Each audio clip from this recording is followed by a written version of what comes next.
Hello. It's been a while.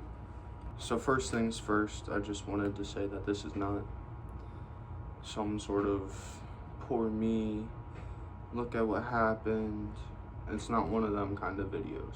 For those of you who don't know, this is/was a racing / music / kind of a vlog channel. But my name is Jamison Terry, nowadays known as J Terry. This isn't some ploy to get views and likes and subscribers. This is just me sharing my personal experiences in hopes that anyone and everyone watching can take something from it and make it applicable to their own lives and in a way to try to better themselves. This isn't a script, it's just notes to keep me on track, because I tend to get side quest mode sometimes and go on tangents that have nothing to do with the point. So like I said, my name is Jamison. It's good to meet you. If this is your first time ever seeing my face, hi, hope you guys are having a great day. And if you're a returning viewer, either from the old vlog days, the racing content, or when I made music, thank you for sticking around and welcome back. About a year ago, early March of 2025, I was in a really dark spot in my mind where I was like, maybe life isn't worth living.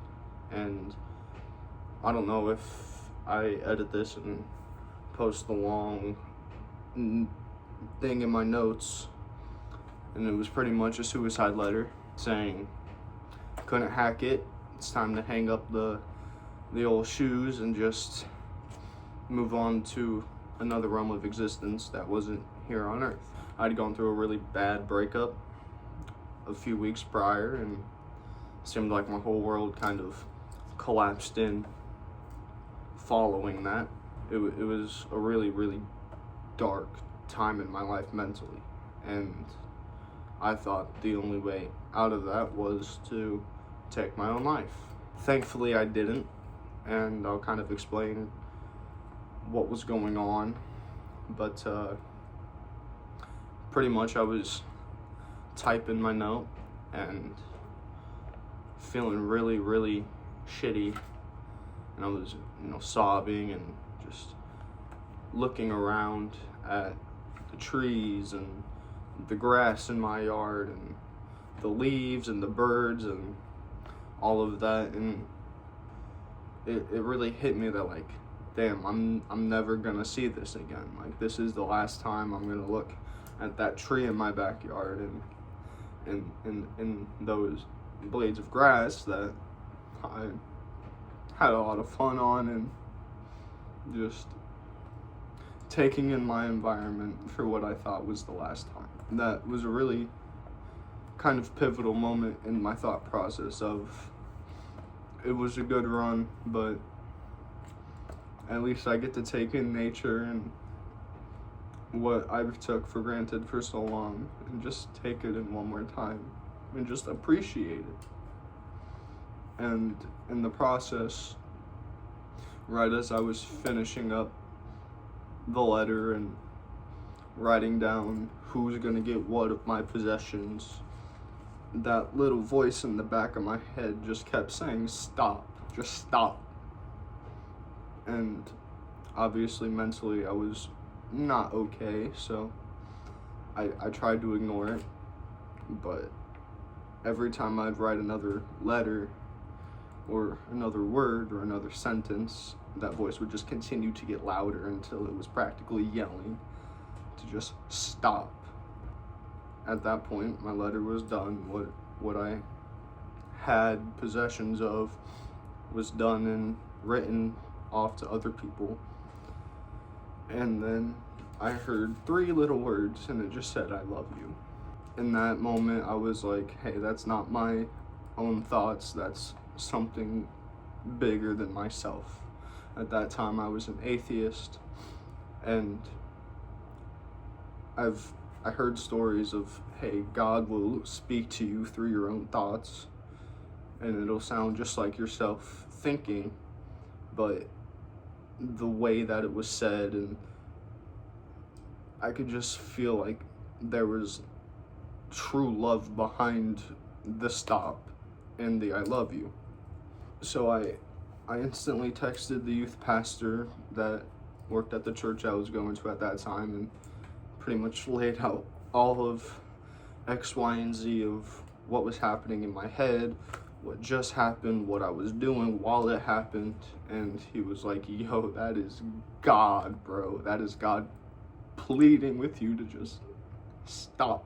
That was a really impactful part of the process, and just realizing that, hey, maybe even though I didn't believe and didn't want to believe, because the way I was living my life was so far from what I had grown up learning about the Christian faith and just religion in general, of, hey, if you believe in this, you should live this way. And it was easier for me to think, hey, if I'm not changing how I'm living, I might as well just change what I believe in, instead of the opposite, you know. Just hearing that confirmation of, yeah, that was God being like, please don't do this. It at least planted the seed of maybe there is something or someone out there who designed all of this and who actually does care about me. So I started looking into the faith of Jesus Christ, and I got baptized, and pretty much as soon as I got home from my baptism, I went right back to living the same way I was, like it never even happened. You know, smoking multiple times every single day just to not feel like garbage, and getting any substance I could just to numb the emotions in my brain from spiraling back into a depressive mode, which in turn just made it worse. And then I started getting these really bad panic attacks every time I would smoke weed or even really consider smoking weed. And so I was like, hey, I need to just maybe take a tolerance break, you know, figure all this out. And this was 2 weeks ago, at least at the time recording. It's like February 12th, I think, as time of recording. So late January, early February time period that this anxiety really started to build up to the point where I just couldn't take being high because it was worse than being sober. So I decided, hey, I'm just gonna take a week off from smoking. I'm gonna just really focus and try to better myself without the substance. So that way, if/when I do get back onto the substances, it won't destroy me the same way, which I don't recommend that.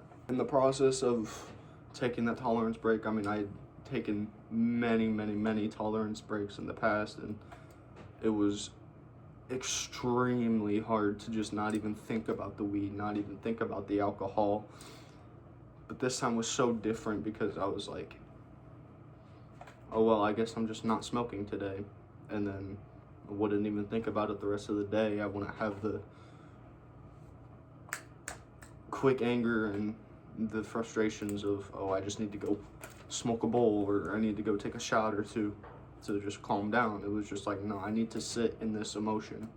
It got so much easier than ever before to just not even consider grabbing the bowl or rolling the joint or cracking the beer open. Like, it was so easy to just not even consider it. Like, and then as the time went on, I mean, it's gonna get harder because I'd been dependent on substances for the better half of 4.5, 5 years.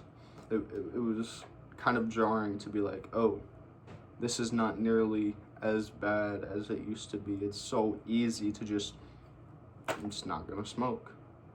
And I mean, I go to the place where I used to smoke all the time, and I'd see my pieces, and I'd see my weed and my beers just sitting there, and I'd just look at them and be like, I don't want to do that. Like, I don't need that. I don't want that. Like, it's just something that's in my room. During that time period, before the anxiety, I was, again, not living very religiously towards Jesus and God. So I just, once again, was like, oh, if I'm not going to live this way, I might as well not believe in it. And I didn't believe in it even as I started quitting weed and alcohol even 2 weeks ago. And in the process, I began to open myself up to what I called the universe, which just airing my grievances to the sky and letting it out that way. And in turn, I started to be like, hey, maybe I can really give this Jesus guy a chance to change my life. So I started praying, and I started reading the Bible and doing devotionals, and just little things in my life started to change for the better. I'm a lot less anxious. I'm a lot less quick to anger. And I was like, whoa, this has some validity to it. So I've been 2 weeks and some change sober.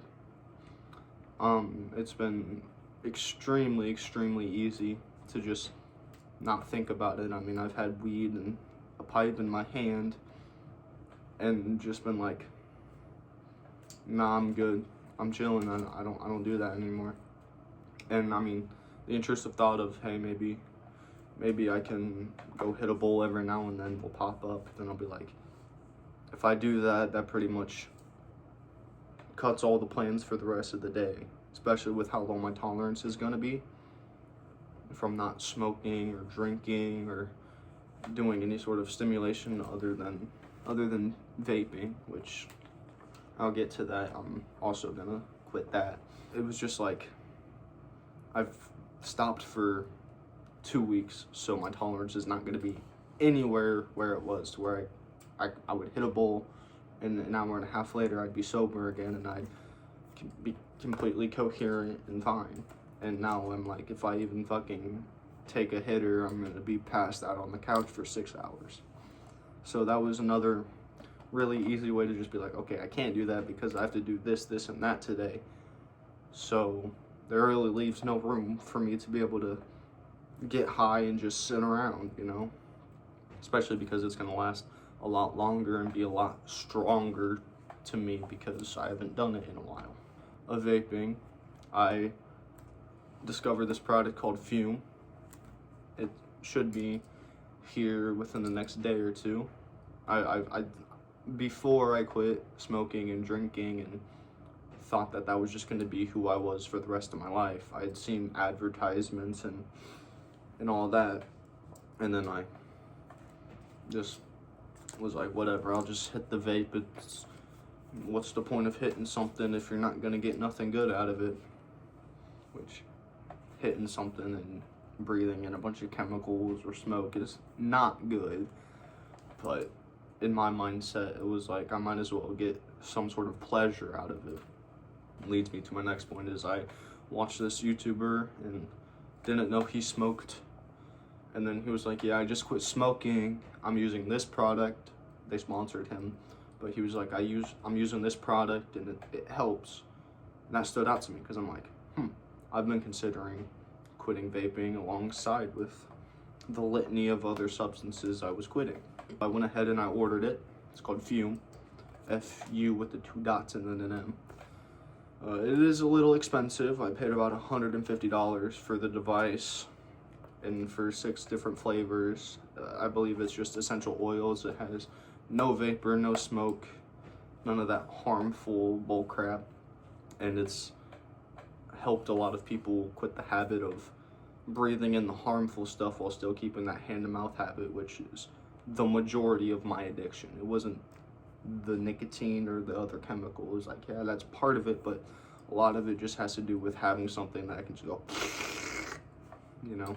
So in doing that, it kind of set like a date of like, okay, this is the point where I'm gonna get rid of all my nicotine and all of that, and just focus on trying to better me healthily. I've been working out the last few days. I've been eating a lot better and working out and doing all of that, so it was just another step in the process to be like, hey, maybe I should quit vaping so I can breathe. I've connected with God more in this last week and a half, I'd say, is when I really started considering and pushing forward towards God, and I've felt more connected to him in this last week and a half than I have the last 20 years of my life. Being sober has given me a lot of time to just think fully and clearly and coherently about what things do need to change and what things need adjustment, and it's helped a lot, just being able to wake up and have that clear mind and not instantly need to jump to weed and alcohol and X, Y, and Z. So that's kind of it. I hope that made sense and I wasn't just rambling on, and I just want to let you know that you are not alone. There is a real God out there who does care for you and who does love you, and I don't know if I'm gonna pick up content again, pick up music again, or what, but I have a feeling that not having a bunch of social medias on my phone as well has also helped. I mean, I don't have Instagram, Facebook, TikTok. I have a Snapchat just because a couple of my friends don't actually have phone numbers, so it's just another way to contact my friends. But yeah, I hope this helped anyone who's been considering getting sober or considering seeking out God and Jesus. It's definitely worth it, and you're not alone. You are loved, and as cliche as it sounds, it does get better with time. Thanks for watching, and I hope you have a good day.